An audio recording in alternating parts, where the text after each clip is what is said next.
Hello दोस्तों, आप सभी का स्वागत है आपके अपने यूट्यूब चैनल लर्न विद एजे पर। दोस्तों आज है 10 दिसंबर और आज की इस क्लास में हम लोग 8 दिसंबर 2022 को जो कुमार गौरव सर के द्वारा current affairs plus static GK के जो क्वेश्चंस करवाए गए थे उसी क्लास का आज की इस वीडियो में हम लोग रिवीजन करने वाले हैं। साथ साथ में लल्लन टॉप क्वेश्चंस और स्टैटिक जीके के क्वेश्चंस जो बताए गए थे वो सभी का आज की इस वीडियो में हम लोग रिवीजन करने वाले हैं। और आज की इस वीडियो में जो अपना गायत्री मंत्र का टॉपिक रहेगा वह रहेगा भारत के प्रमुख त्यौहार। तो ये वीडियो आपको शुरू से लेकर अंत तक देखनी है क्योंकि ये वीडियो आपके लिए बहुत ही इंपॉर्टेंट होने वाली है। अगर आप लोग कम समय में अच्छा रिवीजन करना चाहते हैं तो आप यहाँ से रिवीजन कर सकते हैं। ये जो क्लास रहती है अपनी रिवीजन क्लास रहती है, हमने बार बार बताया है ये अपनी क्लास कैसी रहती है, ये रिवीजन क्लास रहती है। और ये सब जो नोट्स होते हैं ये कुमार गौरव सर के द्वारा की क्लास जो करवाई जाती है उसी क्लास से ये सारे के सारे नोट्स यहाँ पर प्रोवाइड करवाए जाते हैं। और अगर ये आपको पीडीएफ प्राप्त करनी है इस क्लास की तो उसके लिए आपको क्या करना है, आपको हमारे टेलीग्राम चैनल पर जाना है और वहाँ से आप इन सभी क्लासेस की पीडीएफ प्राप्त कर सकते हैं। टेलीग्राम चैनल से जुड़ने के लिए आप हमारा डिस्क्रिप्शन पढ़ सकते हैं, वहाँ पर बताया गया है कि आप हमारे टेलीग्राम चैनल से कैसे जुड़ सकते हैं। तो चलिए दोस्तों शुरू करते हैं आज के अपने इस सेशन को और देखते हैं आज का अपना पहला प्रश्न। तो दोस्तों यहाँ पर अपना सबसे पहला प्रश्न दिया गया है माइग्रेशन डेवलपमेंट ब्रीफ 2022 से संबंधित। पहला प्रश्न किससे संबंधित है? Migration and development brief 2022। ये एक रिपोर्ट जारी की गई है। यहाँ से प्रश्न कैसे कैसे बन सकते हैं तो चलिए देखते हैं। सबसे पहला प्रश्न यहाँ से पूछा जाएगा कि माइग्रेशन एंड डेवलपमेंट जो रिपोर्ट है, ब्रीफ जो रिपोर्ट है 2022 में किसके द्वारा जारी की गई है? तो ये जो रिपोर्ट है ये विश्व बैंक के द्वारा जारी की गई है। ये तो हो गया हमारा पहला क्वेश्चन। अब दूसरा प्रश्न यहाँ से ये पूछा जाएगा कि माइग्रेशन एंड डेवलपमेंट ब्रीफ जो 2022 में रिपोर्ट जारी की गई है, इस रिपोर्ट के अनुसार कौन सा देश 100 अरब डॉलर प्रेषण प्राप्त करने वाला दुनिया का पहला देश बन गया है? प्रश्न को ध्यान से सुनना है। क्या पूछा जाएगा? Migration and development brief report 2022 के अनुसार 100 अरब डॉलर का प्रेषण प्राप्त करने वाला दुनिया का पहला देश कौन सा बन गया है? तब आपको बता देना है अपना देश भारत। क्या बताना है आपको? आपको बताना है भारत। बात की जाए ये प्रेषण धन क्या होता है। ये जो प्रेषण धन होता है, जैसे कि मान लीजिए कोई व्यक्ति विदेश में रह रहा है और वो भारतीय मूल का है, तो जो भारतीय मूल के व्यक्ति जो विदेश में रह रहे हैं उनके द्वारा जो भारत में पैसा भेजा जाता है उसे कहते हैं प्रेषण धन। क्या कहते हैं? प्रेषण धन। और इस बार भारत का प्रेषण धन कितना रहा है? 100 अरब डॉलर। और ऐसा प्रेषण धन प्राप्त करने वाला दुनिया का पहला देश कौन सा बना है? भारत बना है। बात की जाए इस बार कितनी बढ़ोतरी हुई है तो इस बार जो है 12% की बढ़ोतरी हुई है। 2021 में जितना धन प्रेषण प्राप्त हुआ था उससे 12% अधिक इस बार प्राप्त हुआ है। तो ये हमने पूरा यहाँ पर अच्छे से समझ लिया है। उसके बाद में बात करेंगे कि सर्वाधिक धन प्रेषण कौन से देश से आता है। धन प्रेषण को इंग्लिश में कहते हैं रेमिटेंस।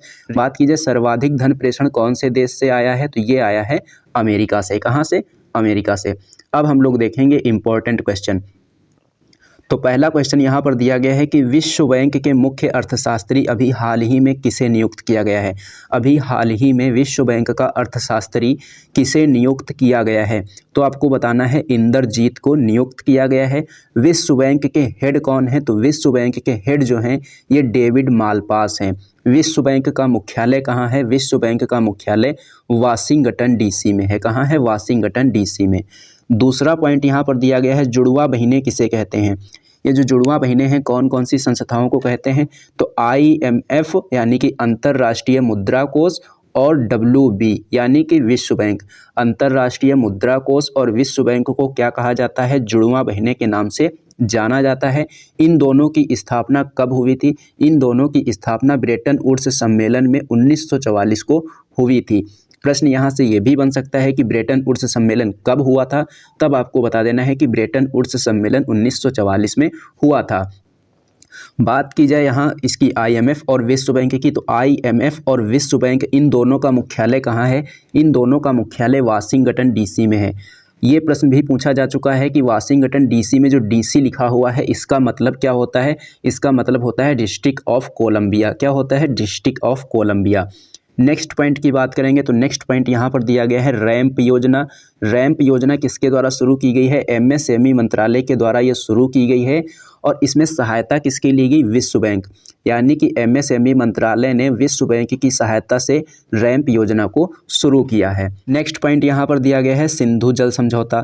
सिंधु जल समझौता कब हुआ था? पहला क्वेश्चन ये पूछा जाता है। तब आपको बताना है कि ये 1960 में हुआ था। सिंधु जल समझौता कौन कौन से देशों के बीच हुआ? दूसरा क्वेश्चन ये पूछा जाता है।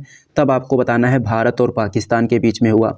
तीसरा प्रश्न यहाँ से ये पूछा जाता है कि सिंधु जल समझौता में मध्यस्थता किसने की थी? तो इसमें जो मध्यस्थता की गई थी वह की गई थी विश्व बैंक के द्वारा। किसके द्वारा? विश्व बैंक के द्वारा मध्यस्थता की गई थी। तो ये 3 प्रश्न यहाँ से आपको याद रखने हैं। उसके बाद में ये जो समझौता हुआ था सिंधु जल समझौता, इसमें क्या हुआ था? तो आपको नदियों के नाम पहले याद रखना है, सिंधु, झेलम, चेनाब और रावी, व्यास, सतलज। ये जो 6 नदियाँ हैं, 6 नदियों में से ये जो 3 नदियाँ लिखी हुई हैं, सिंधु, झेलम और चेनाब, ये जो इन नदियों के द्वारा जो पानी ले जाया जाता है उसका 80% पानी पाकिस्तान उपयोग करेगा और 20% पानी भारत उपयोग करेगा, ऐसा इस समझौते में कहा गया। कौन सी 3 नदियों का पानी? सिंधु, झेलम और चेनाब जो नदियां हैं, इन नदियों का 80% पानी कौन यूज करेगा? पाकिस्तान। और 20% पानी का यूज कौन करेगा? भारत। और 3 नदियां ये वाली हैं रावी, व्यास, सतलुज। रावी, व्यास जो सतलुज नदियां हैं, इनका 80% पानी कौन उपयोग करेगा? भारत करेगा। और 20% पानी इसका उपयोग कौन करेगा? पाकिस्तान करेगा। तो ये समझौता इसमें हुआ था। बात करेंगे यहाँ से नेक्स्ट पॉइंट की। तो नेक्स्ट पॉइंट अपना है क्वेश्चन नंबर 2। क्वेश्चन नंबर 2 में देख लेते हैं क्या पूछा जा रहा है। तो यहाँ पर दिया गया है global aviation safety ranking 2020। Global aviation safety ranking 2022 जारी किया गया है। अगर बात की जाए कि इसको किसने जारी किया है, ग्लोबल एविएशन सेफ्टी रैंकिंग 2022 को किसने जारी किया है, तब आपको बताना है कि इसको अंतर्राष्ट्रीय नागरिक उड्डयन संस्थान के द्वारा जारी किया गया है। पहला प्रश्न यहाँ से ये आपको याद रखना है, ये तो करंट की बात हो गई। और इसमें भारत की रैंक कितनी है? भारत की रैंक आई है 48 और 48वें स्थान पर ही कौन सा देश आया है? जॉर्जिया। तो 48वें स्थान पर भारत की रैंक है और जॉर्जिया की भी 48वीं रैंक ही है। बात कीजिए पहले स्थान पर कौन सा देश आया है, तो पहले स्थान पर आया है इसमें सिंगापुर। आपको भारत के बारे में यहाँ से एक पॉइंट ये याद रखना है कि जो भारत है ये पहली बार टॉप 50 में शामिल हुआ है। इसके पहले कभी भी टॉप 50 में शामिल नहीं हुआ है। ऐसा पहली बार हुआ है कि इस रैंकिंग में भारत जो है टॉप 50 के अंदर शामिल किया गया है। बात आई है यहाँ पर अंतर्राष्ट्रीय नागरिक उड्डयन संस्थान की। तो अंतर्राष्ट्रीय नागरिक उड्डयन जो संस्थान है, इसकी स्थापना कब हुई थी? इसकी स्थापना हुई थी 1944 में। इसका मुख्यालय कहाँ है? इसका मुख्यालय है मॉन्ट्रियल में। मॉन्ट्रियल से आपको ये एक याद आ रहा होगा कि जो मॉन्ट्रियल है कहाँ है? मॉन्ट्रियल जो है ये कनाडा में है और मॉन्ट्रियल प्रोटोकॉल भी हुआ था, उसके बारे में हमने आगे लिख रखा है। अभी इसके बारे में मैं आपको बताने वाला हूँ। उसके पहले जो अपना पहला इंपॉर्टेंट पॉइंट दिया गया है, इसमें दिया गया है कि एयरपोर्ट अथॉरिटी ऑफ इंडिया की स्थापना कब हुई थी? एयरपोर्ट अथॉरिटी ऑफ इंडिया की स्थापना कब हुई थी? 1995 में हुई थी। एयरपोर्ट अथॉरिटी ऑफ इंडिया के वर्तमान हेड कौन हैं? तब आपको बताना है कि वो इसके वर्तमान हेड संजीव कुमार हैं। अब देखिए यहाँ पर मॉन्ट्रियल प्रोटोकॉल दिया गया है। जैसा कि हमने अभी आपको बताया कि मॉन्ट्रियल जो है कहाँ है? मॉन्ट्रियल है कनाडा में। और जो मॉन्ट्रियल प्रोटोकॉल हुआ था कब हुआ था? 16 सितंबर 1987 को हुआ था। इसीलिए प्रतिवर्ष 16 सितंबर को क्या किया जाता है? ओजोन संरक्षण दिवस मनाया जाता है। कौन सा दिवस? ओजोन संरक्षण दिवस, या कह सकते हैं विश्व ओजोन दिवस 16 सितंबर को मनाया जाता है। कारण आपको स्पष्ट है कि मॉन्ट्रियल प्रोटोकॉल हुआ था, इसीलिए 16 सितंबर को विश्व ओजोन दिवस या ओजोन संरक्षण दिवस को मनाते हैं। बात करेंगे यहाँ से नेक्स्ट पॉइंट की। तो नेक्स्ट पॉइंट दिया गया है कि कार्बन न्यूट्रल एयरपोर्ट कौन सा एयरपोर्ट है? भारत का पहला कार्बन न्यूट्रल एयरपोर्ट कौन सा एयरपोर्ट है? तो आपको याद रखना है कि इसका नाम है लेह एयरपोर्ट। नेक्स्ट पॉइंट दिया गया है कि नवीकरणीय ऊर्जा से संचालित भारत का पहला एयरपोर्ट कौन सा एयरपोर्ट है? तो ये है इंदिरा गांधी एयरपोर्ट। अगर पूछा जाए कि इंदिरा गांधी एयरपोर्ट कहाँ है, तब आपको बता देना है कि ये दिल्ली में है। अब महत्वपूर्ण इंडेक्स यानी कि महत्वपूर्ण सूचकांक दिए गए हैं और उनमें भारत की रैंक कितनी है, इसके बारे में यहाँ पर दिया गया है। तो सबसे पहले यहाँ पर दिया गया है विश्व खुशहाली सूचकांक। विश्व खुशहाली सूचकांक में भारत की रैंक कितनी है? 136 है। नेक्स्ट पॉइंट है कि विश्व शांति सूचकांक में भारत की रैंक कितनी है? विश्व शांति सूचकांक में भारत की रैंक है 135। और साथ साथ में आपको ये भी याद रखना है कि ग्लोबल जेंडर गैप जो इंडेक्स है, इसमें भी भारत की रैंक कितनी है? 135 है। नेक्स्ट पॉइंट है कि मानव विकास सूचकांक में भारत की रैंक कितनी है। मानव विकास सूचकांक में भारत की रैंक है 132। और ये जो मानव विकास सूचकांक है कौन सी संस्था के द्वारा जारी किया जाता है, ये जारी किया जाता है UNDP के द्वारा। और इसको जारी करने के 3 आधार होते हैं। कितने आधार? 3 आधार होते हैं। नेक्स्ट पॉइंट यहाँ पर दिया गया है पर्यावरण प्रदर्शन सूचकांक में भारत की रैंक कितनी है। पर्यावरण प्रदर्शन सूचकांक में भारत की रैंक सबसे खराब है, यानी कि सबसे नीचे स्थान पर है। रैंक कितनी है? 180।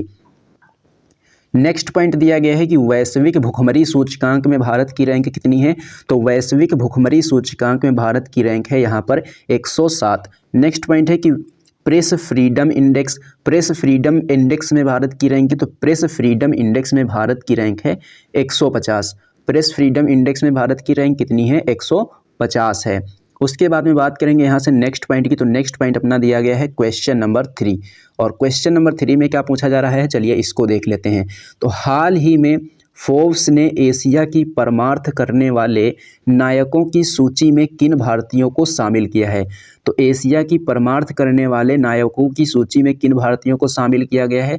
तो इसमें 3 भारतीयों को शामिल किया गया है। पहले व्यक्ति हैं इसमें गौतम अडानी, और दूसरे व्यक्ति इसमें हैं शिव नादर, और तीसरे व्यक्ति इसमें हैं अशोक सूता। तो ये तीनों नाम आपको यहाँ से याद रखने हैं। आपसे ये भी पूछा जा सकता है कि कौन कौन से व्यक्ति इसमें शामिल किए गए हैं, तो इसलिए आपको ये तीनों नाम यहाँ से याद रखने हैं। बात करेंगे यहाँ से इंपॉर्टेंट पॉइंट की। तो पहला पॉइंट यहाँ पर दिया गया है कि विश्व के दूसरे सबसे अमीर आदमी कौन बन गए हैं। विश्व के दूसरे सबसे अमीर आदमी बन गए हैं गौतम अडानी, और पहले सबसे अमीर व्यक्ति कौन है? एलॉन मस्क हैं। नेक्स्ट पॉइंट की बात करेंगे तो नेक्स्ट पॉइंट यहाँ पर दिया गया है कि एलॉन मस्क ने ट्विटर को कितने रुपए में खरीदा है। तो एलॉन मस्क ने ट्विटर को जो है 44 बिलियन डॉलर रुपए में खरीदा है। नेक्स्ट पॉइंट है कि किस खिलाड़ी को राज्यसभा के लिए मनोनीत किया गया है। हाल ही में किस खिलाड़ी को राज्यसभा के लिए मनोनीत किया गया है। तो ये चुना गया है PT ऊषा को। बात की जाए राज्यसभा की, तो राज्यसभा में राष्ट्रपति के द्वारा कितने सदस्यों को मनोनीत किया जाता है। तो राष्ट्रपति के द्वारा राज्यसभा में 12 सदस्यों को मनोनीत किया जाता है। बात करेंगे यहाँ से नेक्स्ट पॉइंट की। तो नेक्स्ट पॉइंट दिया गया है PM केयर्स फंड में बनाए गए ट्रस्टी कौन कौन है।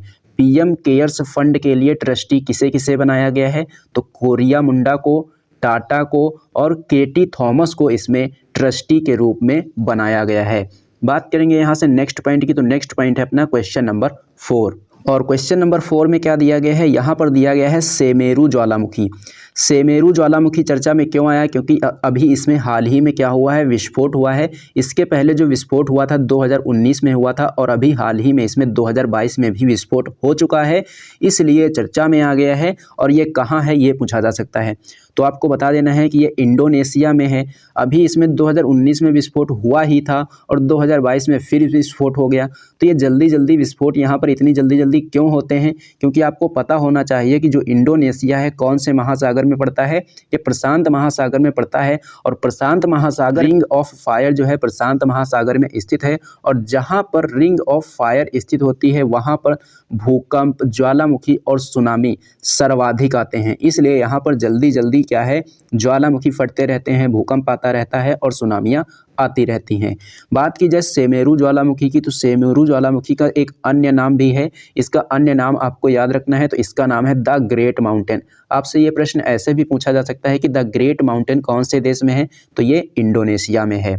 बात करेंगे यहाँ से नेक्स्ट पॉइंट की। तो नेक्स्ट पॉइंट यहाँ पर दिया गया है कि इंडोनेशिया की राजधानी क्या है। इंडोनेशिया की राजधानी है जकार्ता, और जकार्ता में ही आपको याद रखना है कि आसियान का मुख्यालय है। अब बात आई है आसियान की, तो आसियान की स्थापना कब हुई थी। आसियान की स्थापना जो है ये 1967 में हुई थी, और इसमें सदस्य देशों की संख्या कितनी है, सदस्य देशों की संख्या इसमें 10 है।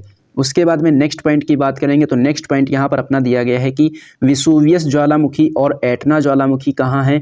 विसुवियस ज्वालामुखी और एटना ज्वालामुखी कहाँ है, ये इटली में है। इटली की राजधानी क्या है, रोम। नेक्स्ट पॉइंट है कि विश्व का सबसे ऊंचा सक्रिय ज्वालामुखी कौन सा है, तो आपको याद रखना है कि माउंट कोटोपैक्सी है, और माउंट कोटोपैक्सी जो ज्वालामुखी है ये इक्वाडोर में है। कहाँ है? इक्वाडोर में। नेक्स्ट पॉइंट दिया गया है कि मौना लोवा ज्वालामुखी कौन से देश में है। मौना लोवा ज्वालामुखी जो है ये अमेरिका के हवाई द्वीप पर स्थित है। अगला पॉइंट है कि भूमध्य सागर का प्रकाश स्तंभ किसे कहते हैं, तो भूमध्य सागर का प्रकाश स्तंभ कहा जाता है स्ट्रामबोली को। नेक्स्ट पॉइंट की बात करेंगे यहाँ से, तो नेक्स्ट पॉइंट दिया गया है कि भारत का एकमात्र सक्रिय ज्वालामुखी कौन सा है, ये बैरन द्वीप है। कहाँ है? अंडमान निकोबार में। नेक्स्ट पॉइंट यहाँ पर दिया गया है कि माउंट सिनाबुंग ज्वालामुखी और माउंट मेरापी ज्वालामुखी ये कहाँ हैं, ये दोनों ज्वालामुखी भी इंडोनेशिया में हैं। नेक्स्ट पॉइंट की बात करेंगे तो नेक्स्ट पॉइंट यहाँ पर दिया गया है कि G20 2022 का आयोजन कौन से देश में किया गया, तो इसका आयोजन इंडोनेशिया के बाली में, और 2023 में इसकी अध्यक्षता कौन कर रहा है, 2023 में इसकी अध्यक्षता भारत कर रहा है। नेक्स्ट पॉइंट दिया गया है गरुण शक्ति अभ्यास। गरुण शक्ति अभ्यास कौन कौन से देशों के बीच में होता है, तो ये भारत और इंडोनेशिया के बीच में होता है। केवल गरुण पूछेगा तब आपको बताना है भारत फ्रांस, और गरुण शक्ति एक ही में नाम दे दे तब आपको बता देना है भारत और इंडोनेशिया। नेक्स्ट पॉइंट की बात करेंगे तो नेक्स्ट पॉइंट यहाँ पर दिया गया है कि जो पहले नंबर का गणतंत्र दिवस हुआ था उस पर मुख्य अतिथि कौन थे, तो मुख्य अतिथि थे सुकुर्णो, और ये कहाँ से थे, इंडोनेशिया से। बात करेंगे यहाँ से नेक्स्ट पॉइंट की, तो नेक्स्ट पॉइंट अपना दिया गया है क्वेश्चन नंबर 5 से, और क्वेश्चन नंबर 5 में क्या पूछा जा रहा है कि जल शक्ति मंत्रालय के द्वारा जारी water heroes share your stories 2022 के तहत कौन से नवाचार चुने गए हैं। तो वाटर हीरोज के लिए कौन से नवाचार चुने गए हैं, तो यहाँ पर 3 हैं। तो गाजियाबाद ग्रीन बॉन्ड को चुना गया, इसको किसने शुरू किया, महेंद्र तंवर ने। दूसरा है roof top rain water harvesting model को चुना गया, ये एहसान फाउंडेशन। और तीसरा है पूर्वजों की स्मृति में वृक्षारोपण, और ये किससे संबंधित है, ये संबंधित है नेहा कुशवाहा से। किससे संबंधित है, नेहा कुशवाहा से। बात की जाए जल शक्ति मंत्री की, तो जल शक्ति मंत्री कौन है, गजेंद्र सिंह शेखावत हैं। और ये जो इस बार वाटर हीरोज का संस्करण है, कौन सा संस्करण है, ये इसका तीसरा संस्करण है, और इसका पहला संस्करण कब जारी किया गया था, 2019-20 में इसका पहला संस्करण जारी किया गया था। बात की जाए इसमें पुरस्कार के रूप में कितना धन दिया जाता है, तो इसमें पुरस्कार के रूप में 10,000 रुपये दिए जाते हैं। बात करेंगे यहाँ से नेक्स्ट पॉइंट की, तो नेक्स्ट पॉइंट दिया गया है हर घर जल से संबंधित। हर घर जल करने के लिए लक्ष्य कौन से वर्ष को रखा गया है, 2024 के लिए रखा गया है। हर घर जल प्रमाणित पहला राज्य कौन सा है, तो ये है गोवा। और हर घर जल प्रमाणित पहला जिला कौन सा है, तो ये है बुरहानपुर, जो कि मध्य प्रदेश में स्थित है। नेक्स्ट पॉइंट दिया गया है कि भारत का पहला स्वच्छ सुजल प्रदेश किसे घोषित किया गया है, ये घोषित किया गया है अंडमान निकोबार को। नेक्स्ट पॉइंट है कि जल जीवन मिशन की शुरुआत कब हुई थी, जल जीवन मिशन की शुरुआत हुई थी 25 दिसंबर 2019 को, और घोषणा इसकी अगर पूछा जाए तो आपको बताना है 15 अगस्त 2019 को लाल किले की प्राचीर से इसकी घोषणा की गई थी, लेकिन शुरू कब किया गया था, 25 दिसंबर 2019 को। नेक्स्ट पॉइंट दिया गया है छाता कार्यक्रम। छाता कार्यक्रम किसके द्वारा शुरू किया गया है, ये उड़ीसा राज्य सरकार के द्वारा शुरू किया गया है। विश्व जल दिवस कब मनाते हैं, विश्व जल दिवस 22 मार्च को मनाया जाता है। इस बार आपको इसकी थीम भी याद रखनी है। थीम इसकी क्या रखी गई है, भूजल, जिसको अदृश्य को दृश्य बनाना है, ये इसकी थीम है इस बार। उसके बाद में बात करेंगे नेक्स्ट पॉइंट की, तो नेक्स्ट पॉइंट अपना दिया गया है क्वेश्चन नंबर 6 से। क्वेश्चन नंबर 6 में पूछा जा रहा है कि सशस्त्र सेना झंडा दिवस कब मनाया जाता है। तो सशस्त्र सेना जो झंडा दिवस है ये प्रतिवर्ष 7 दिसंबर को मनाया जाता है। और दूसरा क्वेश्चन यहाँ से ये पूछा जा सकता है कि सशस्त्र सेना झंडा दिवस को मनाए जाने की शुरुआत कब हुई थी, तब आपको बता देना है कि इसकी शुरुआत 1949 में हुई थी, यानी कि 1949 में हुई थी। नेक्स्ट पॉइंट यहाँ पर दिया गया है कि राष्ट्रीय ध्वज को संविधान सभा ने कब अपनाया था। तो राष्ट्रीय ध्वज को जो है 22 जुलाई 1947 को संविधान सभा के द्वारा अपनाया गया था। यहाँ पर आपसे एक क्वेश्चन पूछना चाहता हूँ कि आप लोगों को ये बताना है कि यहाँ पर राष्ट्रगान और राष्ट्रीय गीत जो हैं इनको संविधान सभा ने कब अपनाया था। किसको किसको, राष्ट्रगान और राष्ट्रीय गीत को संविधान सभा के द्वारा कब अपनाया गया था, इसका आंसर आप लोग कमेंट करके ज़रूर बताना। अब यहाँ पर दूसरा पॉइंट दिया गया है कि वायुसेना दिवस कब मनाते हैं। तो वायुसेना दिवस जो है प्रतिवर्ष 8 अक्टूबर को मनाया जाता है। नेक्स्ट पॉइंट है कि थल सेना दिवस प्रतिवर्ष कब मनाया जाता है। तो ये प्रतिवर्ष 15 जनवरी को मनाया जाता है। नौसेना दिवस प्रतिवर्ष कब मनाते हैं। नौसेना दिवस प्रतिवर्ष 4 दिसंबर को मनाया जाता है। वर्तमान समय में CDS कौन है। वर्तमान समय के जो CDS हैं ये अनिल चौहान हैं, और पहले नंबर के CDS कौन थे, general Bipin Rawat. Next point की बात करेंगे यहाँ पर, तो नेक्स्ट पॉइंट दिया गया है कि असम राइफल्स का मुख्यालय कहाँ है। तो असम राइफल्स का जो मुख्यालय है ये शिलोंग में है। शिलोंग किसकी राजधानी है? मेघालय की। उसके बाद में बात करेंगे यहाँ से नेक्स्ट पॉइंट की। तो नेक्स्ट पॉइंट दिया गया है अफसफा से संबंधित। अफसफा की शुरुआत कब हुई थी? तो 1958 के अधिनियम से इसकी शुरुआत की गई है। इसका फुल फॉर्म पूछा जाता है तब आपको बताना है armed force special power act इसका फुल फॉर्म होता है। नेक्स्ट पॉइंट की बात करेंगे तो नेक्स्ट पॉइंट अपना दिया गया है क्वेश्चन नंबर 7। क्वेश्चन नंबर 7 को देख लेते हैं। इसमें दिया गया है कि राष्ट्रीय जैव विविधता प्राधिकरण जो है इसके नए अध्यक्ष कौन बने हैं? राष्ट्रीय जैव विविधता प्राधिकरण जो है इसके नए अध्यक्ष कौन बने हैं? इसके अध्यक्ष बने हैं सी अचलेंद्र रेड्डी। कौन बने हैं? सी अचलेंद्र रेड्डी इसके नए अध्यक्ष बने हैं। अगर बात की जाए राष्ट्रीय जैव विविधता प्राधिकरण का मुख्यालय कहाँ है? तो मुख्यालय इसका चेन्नई में है। और इसका गठन कब हुआ था? इसका गठन हुआ था 2003 में। और राष्ट्रीय जैव विविधता अधिनियम कब का है? तो बताना है ये 2002 का है।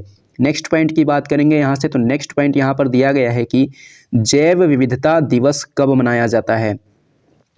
जैव विविधता दिवस कब मनाते हैं? तो ये प्रतिवर्ष 22 मई को मनाया जाता है। नेक्स्ट पॉइंट है कि सर्वाधिक जैव विविधता कहाँ पाई जाती है? सर्वाधिक जैव विविधता जो है ये अमेजन वर्षा वन में पाई जाती है, इसीलिए इन्हें पृथ्वी का फेफड़ा भी कहा जाता है। अगला पॉइंट है कि विश्व की कितने प्रतिशत जैव विविधता भारत में पाई जाती है? विश्व की कितने प्रतिशत जैव विविधता भारत में पाई जाती है? तो विश्व की 8% है ये भारत में पाई जाती है। और सर्वाधिक पूछी जाएगी तो अमेजन वर्षा वन बता देंगे। अगर बात की जाए भारत में सर्वाधिक जैव विविधता कहाँ पाई जाती है? तो ये पश्चिमी घाट में सर्वाधिक पाई जाती है। नेक्स्ट पॉइंट की बात करेंगे तो नेक्स्ट पॉइंट यहाँ पर दिया गया है कि राष्ट्रीय आपदा प्रबंधन अधिनियम कौन से वर्ष का है? ये 2000 का है। और राष्ट्रीय आपदा प्रबंधन प्राधिकरण की स्थापना कब हुई थी? इसकी स्थापना हुई थी 2006 में। और वर्तमान समय में राष्ट्रीय आपदा प्रबंधन प्राधिकरण के वर्तमान हेड कौन है? तो ये हैं मृणालिनी श्रीवास्तव। कौन? मृणालिनी श्रीवास्तव। नेक्स्ट पॉइंट दिया गया है कि नेशनल ग्रीन ट्रिब्यूनल जो है स्थापना अधिनियम इसका कौन सा है? इसका अधिनियम है 2010 का।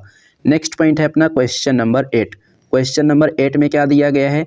अभी हाल ही में क्या किया गया है? दूध उत्पादकता को बढ़ाने के लिए किसी देश के साथ समझौता किया गया है। दूध उत्पादकता बढ़ाने के लिए NDDB और अमूल के द्वारा किस देश ने समझौता किया है? तो NDDB और अमूल ने किस देश के साथ समझौता किया है? तो ये श्रीलंका के साथ समझौता किया गया है। किस लिए? दूध के उत्पादन को बढ़ाने के लिए।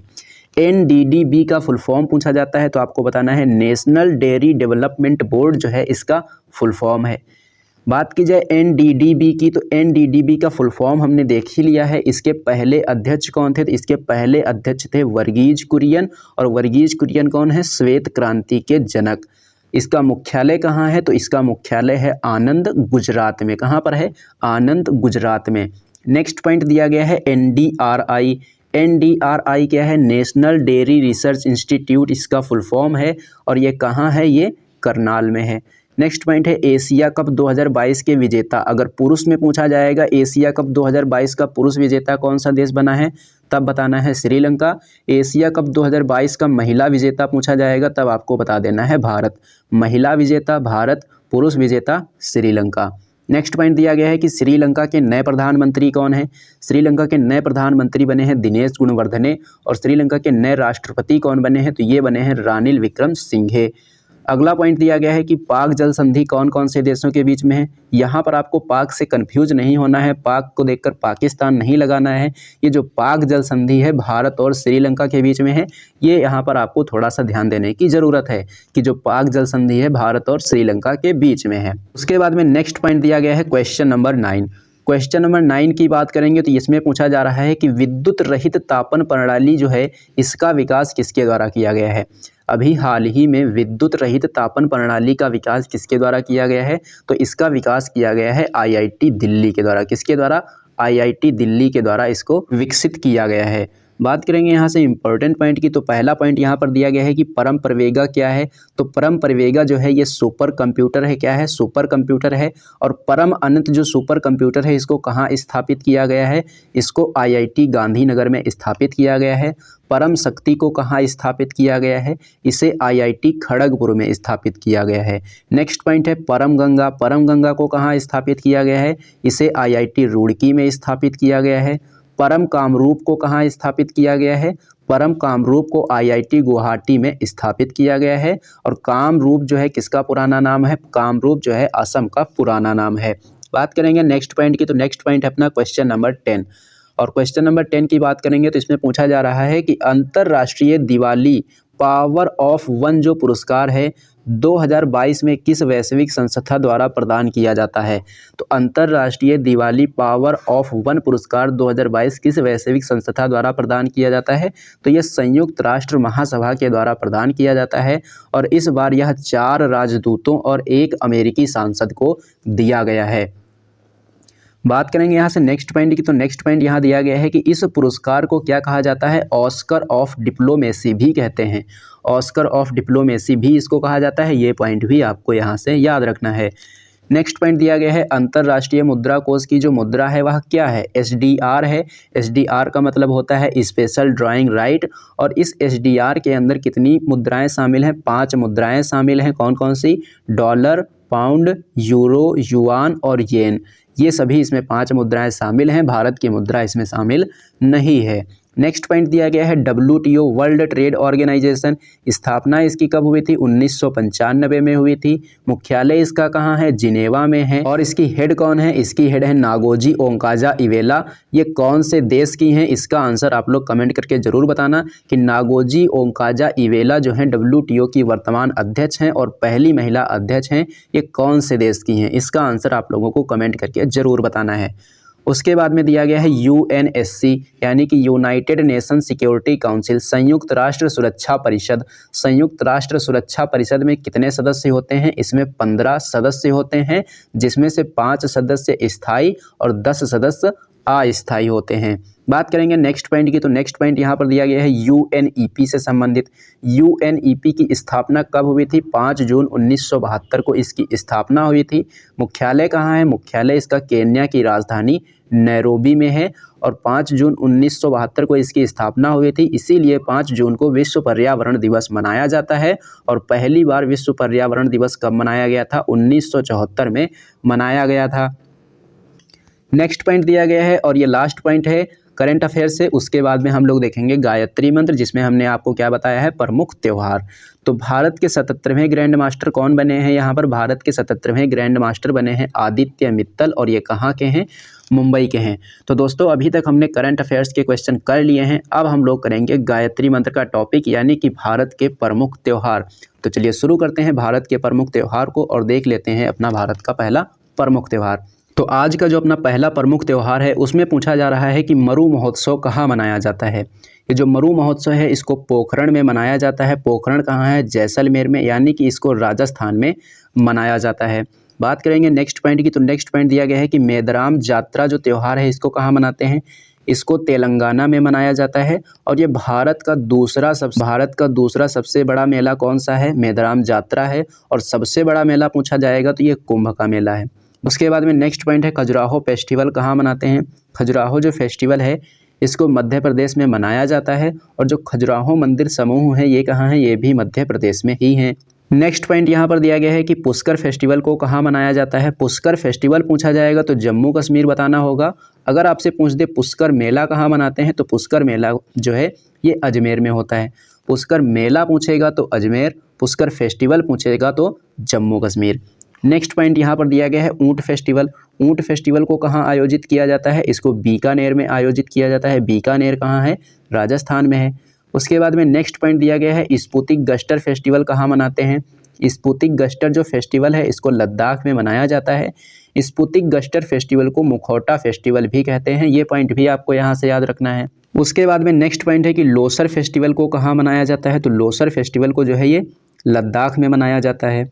लोसांग फेस्टिवल कहाँ मनाते हैं, लोसांग फेस्टिवल को सिक्किम में मनाते हैं।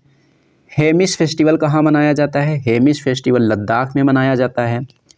और भारत का सबसे बड़ा नेशनल पार्क कौन सा है? हेमिस नेशनल पार्क है और ये कहाँ है? ये भी लद्दाख में है। उसके बाद में नेक्स्ट पॉइंट है कि हॉर्नबिल फेस्टिवल कहाँ मनाते हैं? इसको नागालैंड में मनाया जाता है। मकरविलक्कू त्यौहार कहाँ मनाते हैं? मकरविलक्कू त्यौहार केरल में मनाया जाता है और ये कहाँ लगता है? केरल के सबरीमाला मंदिर में मकर संक्रांति के दिन इसको मनाया जाता है। नेक्स्ट पॉइंट दिया गया है सिग्मो फेस्टिवल। सिग्मो फेस्टिवल कहाँ होता है? ये गोवा में होता है। वांचुआ फेस्टिवल कहाँ होता है? ये असम में होता है। त्रिशूर पूरम त्यौहार कहाँ मनाया जाता है? ये केरल में मनाया जाता है और इस त्यौहार में भगवान शिव और देवी दुर्गा जी से ये संबंधित है। नेक्स्ट पॉइंट दिया गया है काला घोड़ा फेस्टिवल कहाँ मनाते हैं? मुंबई में। काला नमक फेस्टिवल कहाँ मनाते हैं? सिद्धार्थनगर उत्तर प्रदेश में। बथुकम्मा फेस्टिवल कहाँ मनाते हैं? तेलंगाना में मनाते हैं और इसी फेस्टिवल को फूलों का त्यौहार भी कहा जाता है। अगला पॉइंट दिया गया है कि थाई पुसम त्यौहार कहाँ मनाते हैं? थाई पुसम त्यौहार को तमिलनाडु में मनाया जाता है और ये जो त्यौहार है भगवान मुरुगन से संबंधित है और इस त्यौहार में पीले रंग के कपड़े पहने जाते हैं। उसके बाद में नेक्स्ट पॉइंट है फूल डोल फेस्टिवल। फूल डोल फेस्टिवल कहाँ मनाया जाता है? राजस्थान के भीलवाड़ा में। अगला पॉइंट है मांडू फेस्टिवल और निमाड़ी मिर्च फेस्टिवल कहाँ मनाया जाता है? ये मध्य प्रदेश में मनाया जाता है। धानु यात्रा पर्व कहाँ मनाते हैं? उड़ीसा में मनाते हैं। इसमें क्या किया जाता है? इसमें भगवान श्री कृष्ण और मामा कंस की कहानी को दिखाया जाता है। उसके बाद में नेक्स्ट पॉइंट दिया गया है रजपर्व। रजपर्व कहाँ मनाते हैं? रजपर्व उड़ीसा में मनाते हैं। नुआखाई कहाँ मनाते हैं? नुआखाई उड़ीसा में मनाते हैं। जगन्नाथ रथ यात्रा कहाँ होती है? जगन्नाथ रथ यात्रा उड़ीसा में होती है। नेक्स्ट पॉइंट है चेरी ब्लॉसम फेस्टिवल कहाँ मनाते हैं? इसको शिलोंग में मनाया जाता है। नेक्स्ट पॉइंट की बात करेंगे तो इसमें दिया गया है हेराथ फेस्टिवल। हेराथ फेस्टिवल कहाँ मनाते हैं? ये जम्मू कश्मीर में मनाते हैं। हरेली को कहाँ मनाते हैं? छत्तीसगढ़ में। और हरेला पूछा जाएगा तो उत्तराखंड। लास्ट में छोटी ई की मात्रा तो राज्य में भी छोटी ई की मात्रा है। लास्ट में बड़ा आ की मात्रा है तो राज्य में भी बड़ा आ की मात्रा है। हरेली पूछा गया तो छत्तीसगढ़, हरेला पूछा गया तो उत्तराखंड। नेक्स्ट पॉइंट है पोंगल फेस्टिवल कहाँ मनाते हैं? इसको तमिलनाडु में मनाते हैं। और ओणम को कहाँ मनाते हैं? इसको केरल में मनाते हैं। छठ पर्व कहाँ होता है? छठ पर्व बिहार में आयोजित की जाती है। नेक्स्ट पॉइंट है सरहुल फेस्टिवल, ये झारखंड में। ट्यूलिप फेस्टिवल जम्मू कश्मीर में। बोईता बंदना महोत्सव उड़ीसा में। कलपथी रथ महोत्सव केरल में और बोनालू त्यौहार तेलंगाना में। उसके बाद में नेक्स्ट पॉइंट की बात करेंगे तो नेक्स्ट पॉइंट दिया गया है कि राष्ट्रीय युवा महोत्सव 2022 कहाँ आयोजित किया गया? पुदुचेरी में। थय्यम उत्सव कहाँ मनाते हैं? थय्यम उत्सव केरल में मनाते हैं और खारची मेला त्रिपुरा में। अट्टुकल पोंगल कहाँ होता है? अट्टुकल पोंगल केरल में होता है। अगर केवल पोंगल पूछा जाएगा तो तमिलनाडु और अट्टुकल पोंगल पूछा जाए तो केरल। नेक्स्ट पॉइंट की बात करेंगे तो एप्पल फेस्टिवल कहाँ मनाते हैं? एप्पल फेस्टिवल जम्मू कश्मीर में मनाया जाता है। अगला पॉइंट है राष्ट्रीय संस्कृति महोत्सव 2022 का आयोजन कहाँ किया गया? राजमहेंद्रवरम आंध्र प्रदेश में इसका आयोजन किया गया। अहरबल महोत्सव कहाँ मनाते हैं? अहरबल महोत्सव जो है जम्मू कश्मीर में मनाते हैं। अहरबल के नाम से एक जलप्रपात भी है, अहरबल जलप्रपात, और ये कहाँ है? जम्मू कश्मीर में। और इसी जलप्रपात को जम्मू कश्मीर का नियाग्रा जलप्रपात कहा जाता है। नेक्स्ट पॉइंट दिया गया है कि नौरोज़ फेस्टिवल कहाँ मनाते हैं? नौरोज़ फेस्टिवल पारसी धर्म का नौ वर्ष है। और नवरेह कहाँ मनाते हैं? नवरेह को जम्मू कश्मीर में मनाया जाता है। तो दोस्तों ये था आज का आपका सेशन। ये सेशन आपको कैसा लगा है कमेंट बॉक्स में कमेंट करके ज़रूर बताना। अगर सेशन आपको पसंद आया हो तो इसे लाइक करना और इसे अपने दोस्तों में ज़्यादा से ज़्यादा शेयर भी करना। और हाँ दोस्तों, अगर आप लोगों ने अभी तक हमारे चैनल को सब्सक्राइब नहीं किया है तो चैनल को भी सब्सक्राइब कर लेना और बेल आइकन पर क्लिक करके ऑल पर ज़रूर क्लिक कर लेना, जिससे कि इस चैनल पर जब भी कोई वीडियो अपलोड की जाए तो उसका नोटिफिकेशन आपको सबसे पहले मिले। तो चलिए दोस्तों, मिलते हैं अब हम लोग एक नेक्स्ट वीडियो में।